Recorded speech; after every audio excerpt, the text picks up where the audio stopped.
আসসালামু আলাইকুম প্রিয় দর্শক। আজকে আমি অনলাইনে একজন পুলিশ কর্মকর্তা, সম্ভবত ওনার নাম মোহাম্মদ আব্দুল মাবুদ, উনি রংপুরের পুলিশ কমিশনার। ওনার একটা সংবাদ সম্মেলনের মতো সামনে অনেকগুলো মাইকের বুম ছিল, উনি একটা ঘটনার বর্ণনা দিচ্ছিলেন, সেটা আমি দেখছিলাম।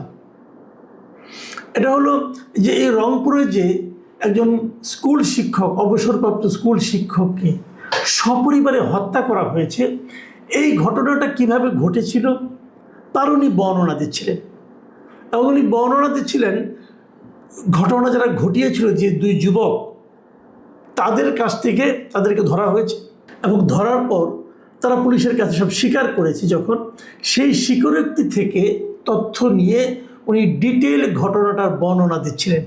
মানে আমি কি বলবো, আমি যতটুকু পেরে দেখেছি, মানে আমি আর দেখতে পারিনি।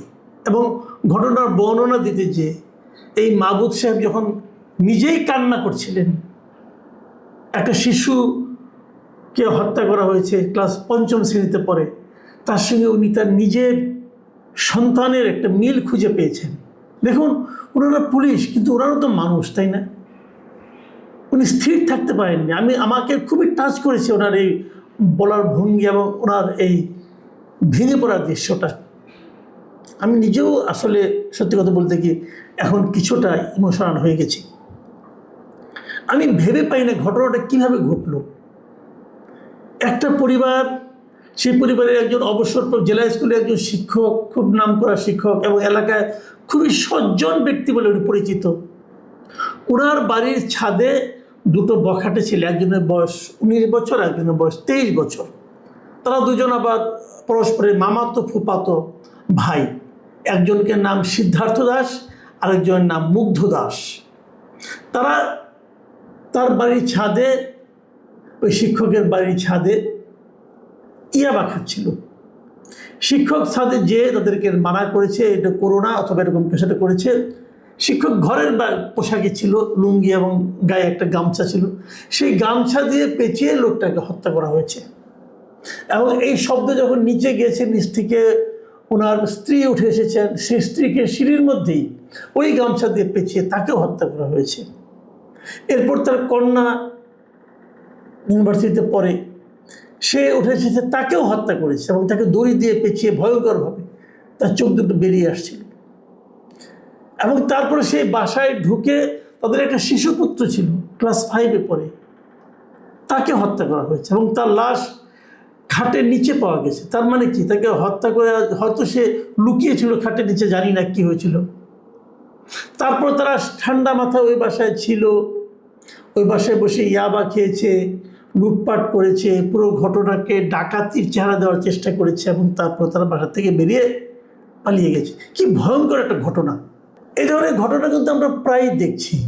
আমি আরেকটা ঘটনার কথা বলি, মানে দেশে এগুলো আমি বলছি এই কারণে, দেশের আইন শৃঙ্খলা পরিস্থিতি কোন পর্যায়ে আছে এটা একটু আপনাদের একটু ধারণা দেওয়ার জন্য। এগুলো সবই আপনারা জানেন, তবু বলছি।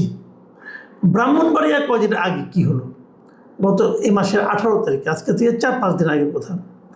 ব্রাহ্মণবাড়িয়ায় ওখানকার জেলা পুলিশের যে মাদক বিরোধী সমাবেশ এবং শোভাযাত্রা তারা আয়োজন করেছিল, মানে মানুষকে মাদকের ব্যাপারে মানুষকে সচেতন করার জন্য, যাতে তারা মাদকের দ্বারা আকৃষ্ট না হয় এই জন্য, এবং মাদক সেবীদের বিরুদ্ধে সচেতনতা তৈরি করার জন্য তারা ওখানে সমাবেশ করেছে, শোভাযাত্রা করেছে। এবং এরই এক পর্যায়ে ওখানকার পুলিশ লাইন্সে একটা সাংস্কৃতিক অনুষ্ঠানের আয়োজন করেছিল জেলা পুলিশ।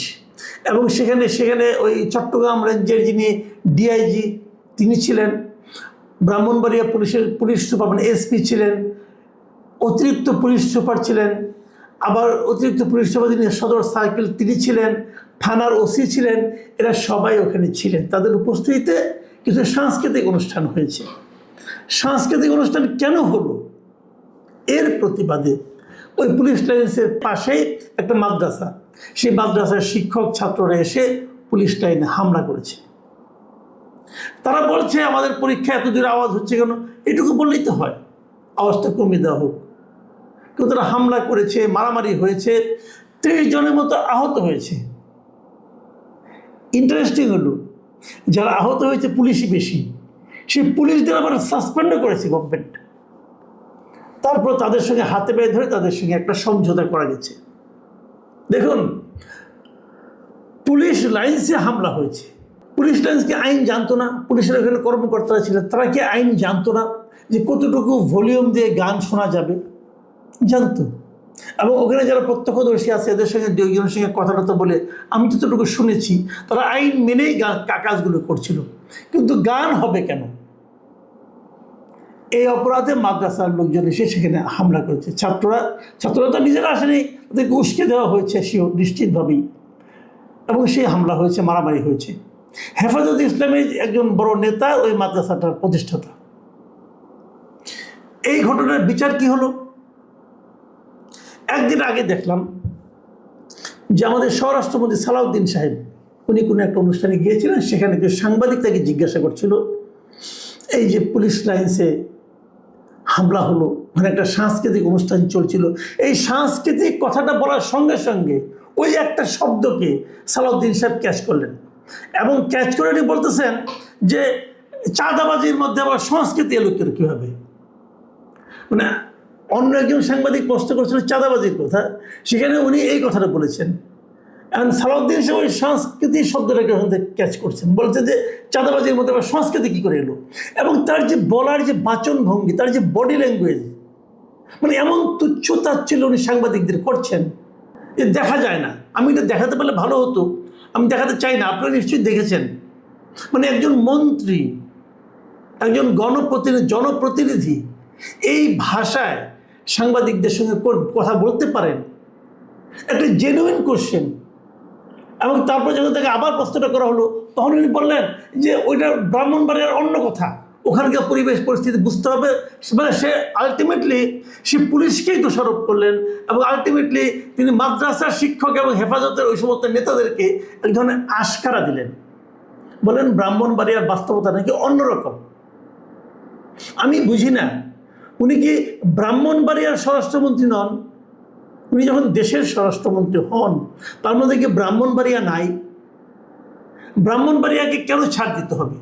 দেশের যেটা প্রচলিত আইন, সে আইন কি ব্রাহ্মণবাড়িয়ার জন্য প্রচলিত নয়? প্রচলন করা যাবে না, প্রয়োগ করা যাবে না? আমার ওনাকে দেখে এই অন্তর্বর্তীকালীন সরকারের সময় একজন স্বরাষ্ট্রমন্ত্রী ছিলেন জাহাঙ্গীর আলম চৌধুরী, আবার ওনার নামের আগে লেফটেন্যান্ট জেনারেলও আছে, এত বড় সামরিক কর্মকর্তা। তিনি তাকে একবার এরকম জিজ্ঞাসা করা হয়েছিল, উনি আমার একই সঙ্গে কৃষিমন্ত্রীও ছিলেন। উনি তখন বললেন যে না, আমি এখানে এটা নিয়ে কথা বলবো না, পেঁয়াজের দাম কেমন বলেন। মানে আমি দুজনের মধ্যে একটা মিল খুঁজে পেলাম যে এমন অথর্ব অকার্যকর ব্যক্তিকে এমন গুরুত্বপূর্ণ সেন্সিটিভ জায়গায় কেন বসানো হয়েছে, এই জিনিসটাই আমি বুঝতে পারি না। দুদিন আগে দেখলাম সরকার মন্ত্রিসভায় একটা পরিবর্তন আনলেন, যে জায়গায় একজন প্রতিমন্ত্রী আছে সেখানে আরেকজন প্রতিমন্ত্রী দিলেন। ছোট ছোট মন্ত্রণালয় যেখানে একজন মন্ত্রী যথেষ্ট, সেখানে আবার প্রতিমন্ত্রী ঢুকিয়ে দিলেন। তো স্বরাষ্ট্রমন্ত্রী তো পারছেন না, ওনারা এখানে একজন প্রতিমন্ত্রী দিতেন, অথবা ওনাকে সরিয়ে দিতেন, ওনাকে আপনার উপদেষ্টা বানাতেন। এই সালাউদ্দিন সাহেবের চেহারাটা না আমি ঠিক চিনতে পারছি না। দেখুন, এই সালাউদ্দিন সাহেব কিন্তু আওয়ামী লীগ আমলে একটা গুমের ভিকটিম ছিলেন। ওনাকে গুম করা ফেলা হয়েছিল, পরে ওনাকে ভারতে উদ্ধার করা হলো। উনি দীর্ঘ সময় ভারতে থাকলেন, শিলংয়ে থাকলেন। যখন জানা গেল উনি ওখানে আছেন, তখনও কিন্তু দেশে উনি ফিরেননি, উনি ওখানেই থাকলেন। তার উপরে সরকার পতনের পর উনি দেশে ফিরলেন। প্রথম থেকে ওনার একটা বিনয়ী ভাবে আমি দেখেছিলাম, তো উনি হঠাৎ করে এমন উদ্ধত হয়ে উঠলেন কেন? এটা কি ওনার কাজের, ওনার যে দায়িত্ব, সেই দায়িত্ব পালন করতে না পারার যে ব্যর্থতা, সেটা ঢাকার জন্য করছেন, নাকি এটাই ওনার আসল চেহারা? আমি ঠিক বুঝতে পারি না। দেখুন, আমরা রংপুরে কি দেখলাম? রংপুরে দেখলাম একজন পুলিশ কমিশনার, তিনি উর্দি পরে আছেন, মানে ইউনিফর্ম পরা অবস্থায়। যখন ওনার কাছ থেকে মানুষ কঠোরতা আশা করে, অধ্যত্ত মানুষ দেখে এসেছে যে ইউনিফর্ম পরা লোক অধ্যত হয়, জোরে কথা বলে, সেখানে একটা মানুষ বসেছিলেন, এবং সেই মানুষ সমব্যথী মানুষ। আরেকটা শিশু মারা গিয়েছে, তার মধ্যে উনি নিজের সন্তানকে দেখতে পাচ্ছেন। ওনার কথা বলার ভঙ্গি শুনে আমার নিজেরও চোখে পানি চলে এসেছে। আর তার মন্ত্রী, তার যে বলার ভঙ্গি, সেটা দেখে আমার গা রি করছিল যে কেমন বৈপরীত্য। দেখুন, একটা কথা আমি বলি, দায় কার? আমি যদি রংপুরের কথা বলি, এই দায় কার? আপনি বলবেন না, স্বরাষ্ট্রমন্ত্রী কি করা আছে? উনি কি জানতেন ওই সময় ওরা এখানে যে ইয়াবা খাবে? উনি কি জানতেন ওই সময় এই খুনগুলি হবে? না, উনি জানতেন না। কিন্তু একটা কথা ভাবুন তো, এই যে নৃশংস হত্যা, এই ছেলেগুলি কি পেশাদার হত্যাকারী? তা কিন্তু নয়। ঘটনাটা হয়েছে, ইয়াবা এমন একটা নেশা, ইয়াবা খাওয়ার পর, ইয়াবা সেবন করার পর মানুষ আর মানুষ থাকে না, মানুষ তখন পশুতে পরিণত হয়। তো আমার দেশে ইয়াবা আসে কেন? ইয়াবা কি আমার দেশে উৎপাদিত হয়? আমাদের দেশে কি ইয়াবার ফ্যাক্টরি আছে? সরকার কি ইয়াবা ফ্যাক্টরি লাইসেন্স দিয়েছে? ইয়াবা কি করে চলতে পারছে? থামানোর দায়িত্ব কার? আমার, আপনার, নাকি সরকারের পানি সম্পদ মন্ত্রণালয়ের, সরকারের ধর্ম মন্ত্রণালয়ের, নাকি সরকারের স্বরাষ্ট্র মন্ত্রণালয়ের? বলুন। এটা স্বরাষ্ট্র মন্ত্রণালয়ের দায়িত্ব। স্বরাষ্ট্র মন্ত্রণালয়ের দায়িত্বটা পালন করতে পারছে না। তো এই না পারার ব্যর্থতা সালাউদ্দিন সাহেব নেবেন না? নাকি এই ব্যর্থতা ঢাকার জন্য উল্টো অ্যাটাক, উল্টো ধমক, উল্টো কথাবার্তা, উল্টো উষ্মা প্রকাশ, এই পদ্ধতি কি দীর্ঘদিন কার্যকর হবে? এই যে ব্যর্থতা, এই ব্যর্থতার শেষ পর্যন্ত দায় যে কার উপর চাপবে? লোকে কিন্তু সালাউদ্দিন সাহেবের কথা ভুলে যাবে, এই নাম ভুলে যাবে। উনি